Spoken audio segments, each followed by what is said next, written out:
Greetings, future surgeons. Today you are going to learn all about room transformations in the classroom. First off, I'm Dr. Sam Mitchell. I teach 2-3 high ability at Klondike Elementary. I have previously taught 4-5 high ability, 4th grade inclusion, and kindergarten. You can find me on social media on Twitter at MissMitchell04 and Instagram at ITeach23. Here's a picture of me completing a room transformation. Our agenda for today includes learning all about what a room transformation is, why we do them, how we do them, and then we're going to dig right in to planning a room transformation. First off, what is a room transformation? Well, a room transformation basically provides your students with a whole new environment. It's going to transform your space and allow your students to be something different. It's going to take your students to a place they may have never been before. During this session, you are going to learn all about how to plan these magical moments for your students to ignite their learning. Here is a video of me doing a room transformation. Welcome to Klondike Hospital. These are our surgeons in training. Today, they are working on learning about how robots can be used in the hospital.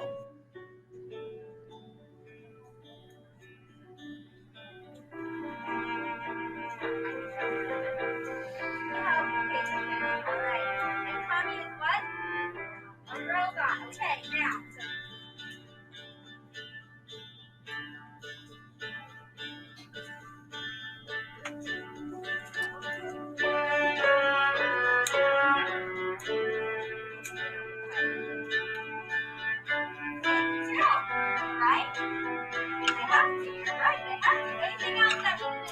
So he's trying to make sure the patients are still doing okay. Good. What else does Tommy the robot do that's helpful?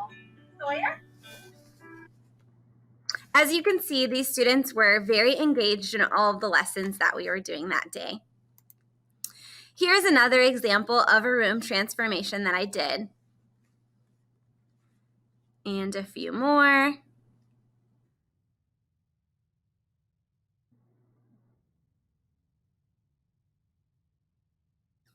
So the first question is, why do we do room transformations? First off, student engagement. Students oftentimes are more engaged in these lessons because they're having fun. Number two, it makes you excited. There is so much joy in planning these transformations for your students because you know that when they walk in and their space is transformed and even they are transformed, they're going to have a great day. So it makes you more excited and it makes your students more excited. It also shakes things up. Typically, we get in this rut of doing things a certain way. And so changing it up just really makes them so much more engaged and excited to be learners for the day. You can increase the rigor and expectations, and they do not even realize it. We work at often a little bit higher than their grade level standards, and they don't even realize it. And they're so much more successful because they're having fun. And even though they're being challenged, they're still, learning, and they're working above their grade level, and they have no clue. Plus, it's really fun. So the biggest question is, these look awesome. I want to do these in my classroom. How do I do a room transformation? So we have created an entire planning guide to help you plan your room transformation. Included are tips and tricks that are going to help you successfully engage your students. We can't wait to see the magic you create. We're going to come back to this planning guide in a little bit. First off, how long will your transformation last? So you need to consider your sanity and your students. Your students might only be able to handle one activity, or they might be able to handle, multiple activities across a couple of days, a week. It just depends on you and your students. We suggest 1 week max. I often don't do it for a whole week because it's just a little bit too much for me, but you might find that a week works for you.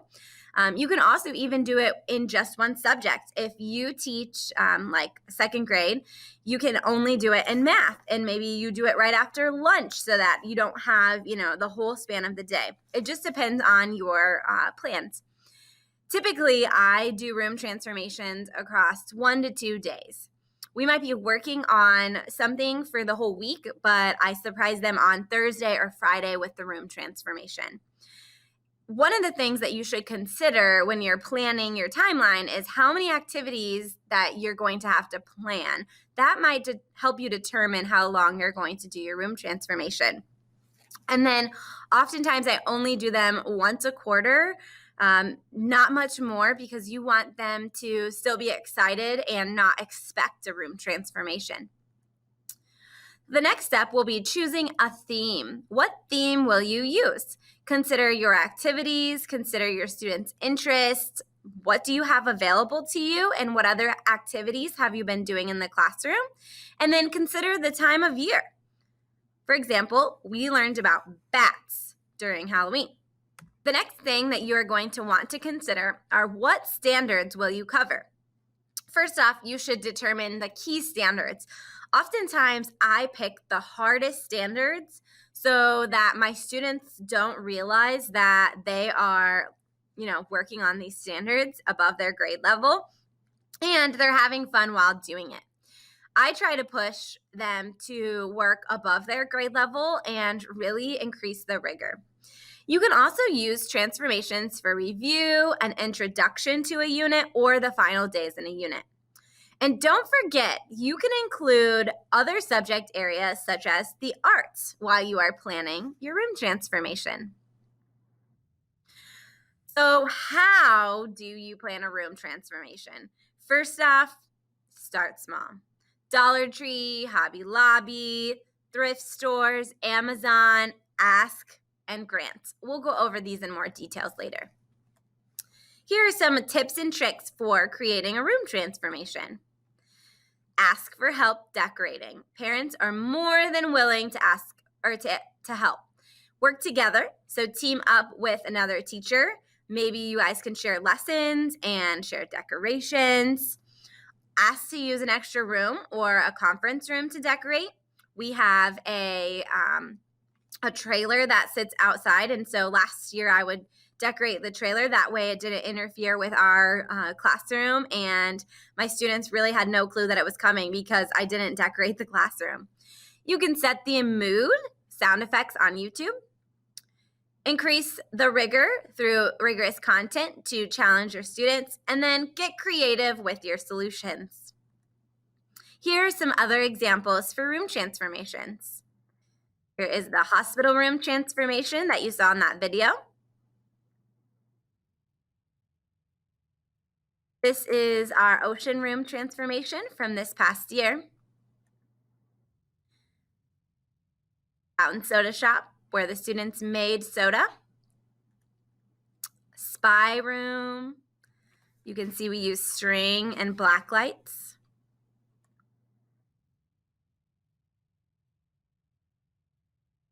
This was our Halloween room transformation.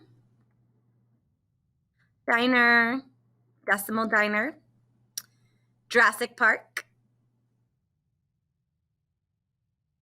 Ocean again, Super Bowl, Bats. And then here are a few other ideas from other teachers. Camping, Donut Shop, Glow Games, House of Ing, Pirate Ships, and there are a ton of other options too if you search on Pinterest. Now we are going to head to learn a little bit more about how to plan a room transformation. Included in our presentation will be a link to these slides. These slides are what I use when planning a room transformation. It helps me make sure that I have covered everything that I need to before I start my room transformations. So to use this guide, you can create a room transformation from start to finish. Included in this guide are tips and tricks that will help you plan activities. All right, first off, how long will your transformation last? We already talked a little bit about this. And then what I use this slide for is determining my timeline. For example, when we did our doctor room transformation, it was across 2 days, and then the time frame was theming our whole day. So on this planning pay or in this planning guide, you can type your own dates here and your time frame there. Then determine your theme. So, for example, I did a hospital room transformation and I typed my theme here. Standard alignment. What standards will you cover? So, I again tried to align transformations to the hardest standards. When they're having fun, they don't even realize that they're working on tough skills.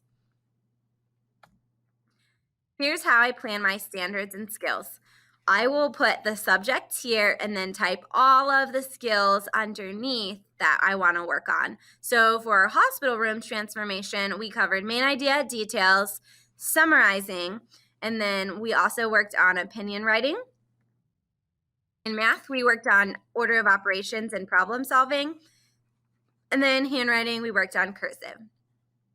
So to use this guide, you will just type your subject here and then type your skills or standards below. What activities will you do? This is probably the hardest and longest step in planning a room transformation. I used to find that I would spend hours on Teachers Pay Teachers and Pinterest trying to find activities that would align to what I wanted to do. But I quickly realized that I couldn't find the exact thing that I wanted to do.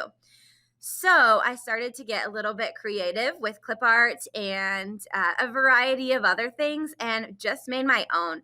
And it took way less time. So I find it much more easier and meaningful to create my own activities that go along with my room transformations. Here are a few examples of activities I did for the hospital room transformation that you saw in the video. So we were learning about main idea, and I pulled a bunch of articles about robots in the hospital from ReadWorks. And then we did a main idea MRI scan. So the students read the article and then listed the main idea and details. Then they summarized a variety of articles from ReadWorks, again, about main idea and detail. And you can see these are themed to the doctor theme. For vocabulary, we worked on sorting prefixes and suffixes. Again, you can easily make these cards on your own. And then we drew an outline of a body for them to glue them to.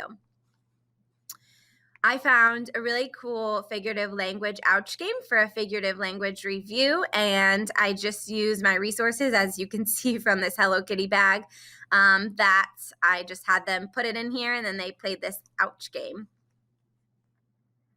And then here are a few blank slides that you can use to type your activity description, attach any links. And this way, if you want to do a doctor room transformation again, or if you want to do another one again, you can always come back to this slideshow to help you plan. All right, how do I level up and spice up my room transformation so that it really gets students more engaged? Well, surely you will be able to grab their attention through a ticket.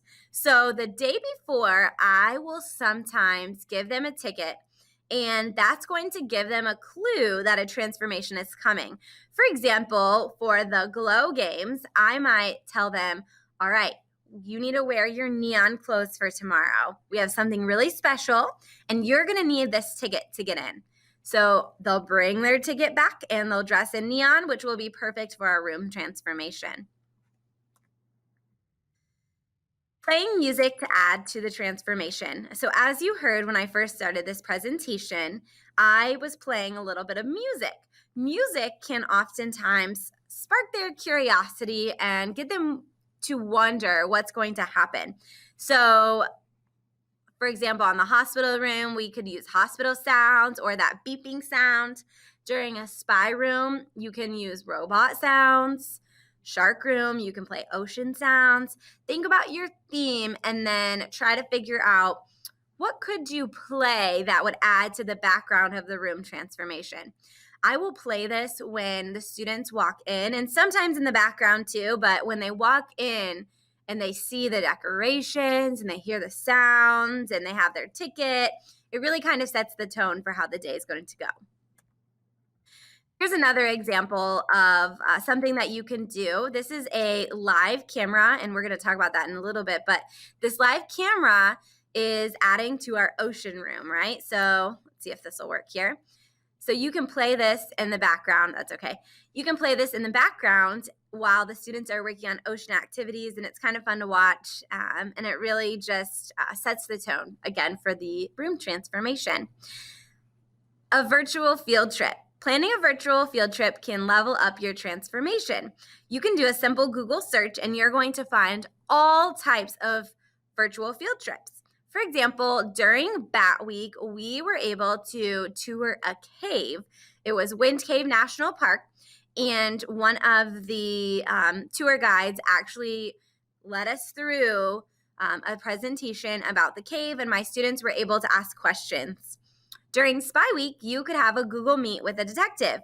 Last year, when we did Spy Week, we Zoomed with the International Spy Museum, and then they went through all of their different spy tools that they use, and our students got to see them up close.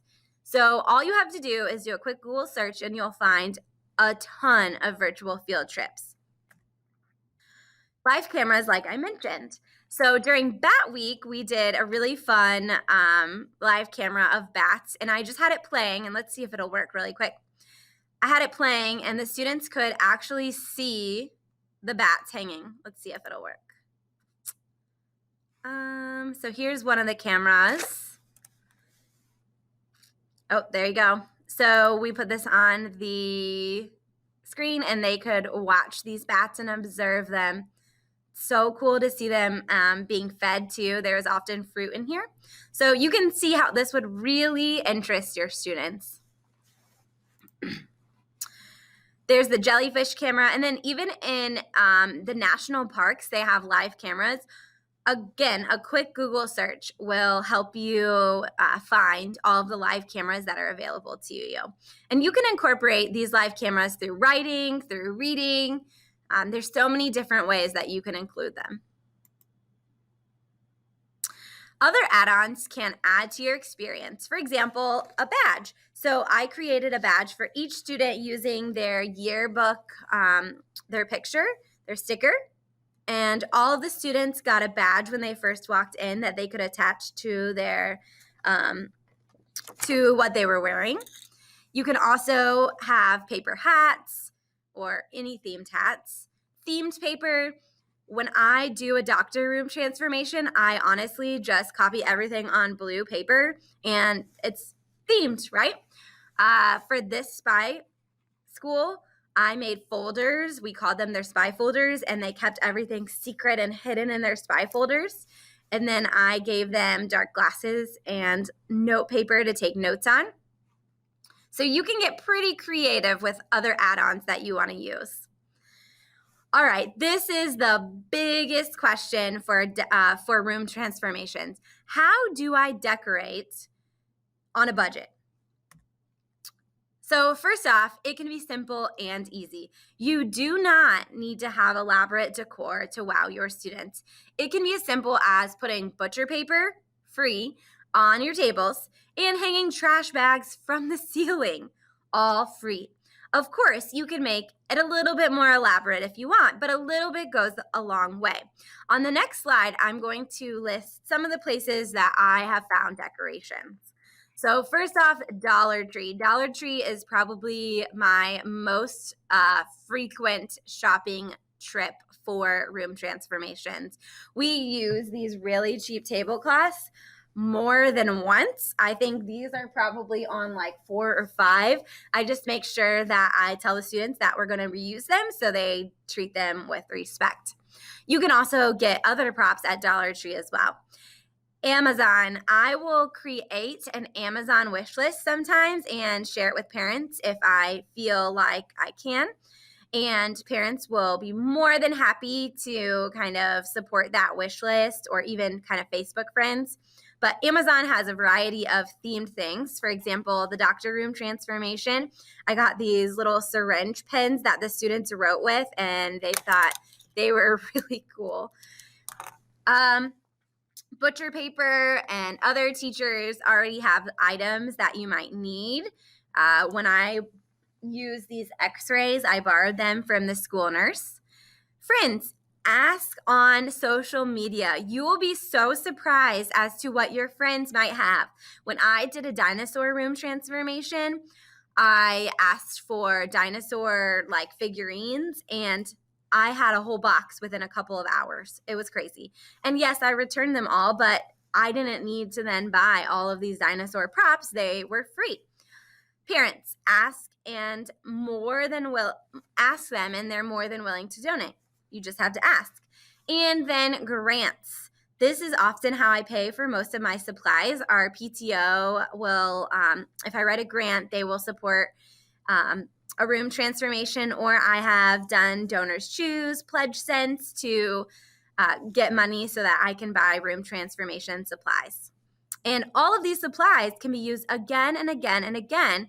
You just have to make sure that students are treating them with respect. So in the future, when I have done, doctor room transformations over the course of a couple years, I haven't had to pay any more because I, paid up front. So here's an example of a list of decor that I would need for a transformation. So at this hospital room transformation, I used about 20 blue and 20 white tablecloths. It depends on the size of your room, but I outlined, all of the edges of my classroom, so they were all white. Doctor props. You can ask a parent who is a doctor and see if they can collect any leftover items from the hospital that they never used. Operating room signs, I created them. Door decoration, I created it. And then morning slide board with instructions. You can see it's just a simple blue slideshow, and then I put some clip art on there. So what I'm going to suggest is that you use this slideshow, the slide deck right here, to list all of the decoration items that you need. And again, try to be creative. You can create most of the things. You just need to think about how you're going to do it. All right, here is a room transformation that I want to show you, and I want you to think, how much money did I spend on this room transformation? So this is a bat room transformation. Notice the decorations.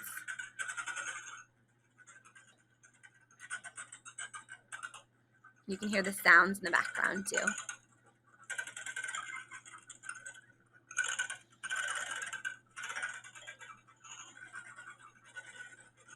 All right, so what do you think is on the tables? If you guessed trash bags, you are correct. So I asked our custodian if he had any extra trash bags, and he just happened to say that he got a big order in and he was willing to donate them. So I cut up the trash bags and made them into tablecloths essentially, and decorated our space with trash bags. The other thing that you saw when you walked in were some posters that said it was the Bat Cave. I made that with construction paper, again, free. Let's see here. And then this giant bat in the back of my room, I made that out of paper and trash bags. And then you can kind of see them, but I bought these little plastic bat figurines. They were like $5 on Amazon. And these are bat lights. And then my grandma actually had these purple stringed lights in her Christmas or in her Halloween decorations. So I just borrowed those from her. So overall, this bat transformation maybe cost me like $7. And this one is probably one of my favorites because it really transforms this space. So you don't have to spend a lot of money to do a room transformation. The next step in a room transformation is creating or buying your props for all of your activities.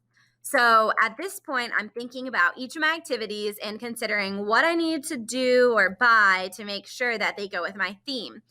Make a list and then make sure these items are purchased before your transformation. You can also ask parents or write grants for these props.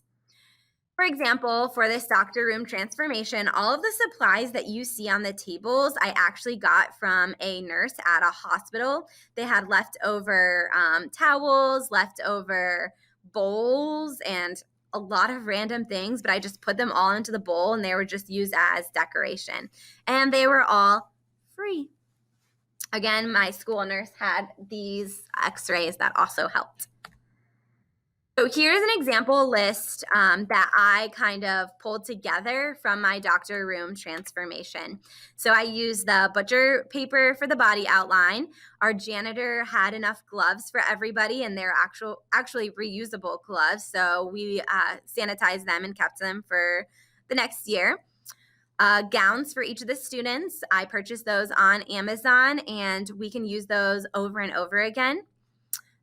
Gowns. Oh, we already said gowns. Head caps. So obviously you can't reuse those, but they came in like a pack of 100. And again, I got those on Amazon. X-rays, props for the tables. This was an operation game. If you remember, it's that game where they try to get like the little parts of the body out without touching the sides. Syringe needle pins, Amazon. Doctor lanyards, I just made those. And then the doctor outfit for me that I'm wearing now and the stethoscope, Amazon as well. So use this slide right here to make a list of all of the things that you need for your room transformation. And now it's time to set it up. Here are a few tips for setting up your room transformation. It takes me about 45 minutes to an hour to set up, depending on how complex it is. I usually set up after school and finish in the morning. So I'll spend about an hour after school, and then the next morning, maybe I just have to turn on a few lights or make, a few things. Ask teacher friends or even parents to help. Every year, not COVID year, I would gather some parents that would be more than willing to help. And then room transformations ended up taking like 20 minutes because we had several parents that would come and help. And then don't forget to buy your helpers a Starbucks for helping. My single most important rule is to keep it simple. Room transformations do not have to be elaborate. The more simple it is, the easier it's going to be to take it down. When finished, pack everything into a box and title it the name of your room transformation. You'll thank me the next time you want to do one. So I have probably 15 boxes that have names of room transformations on them. And then whenever I'm ready to do that room transformation, I just pull it out.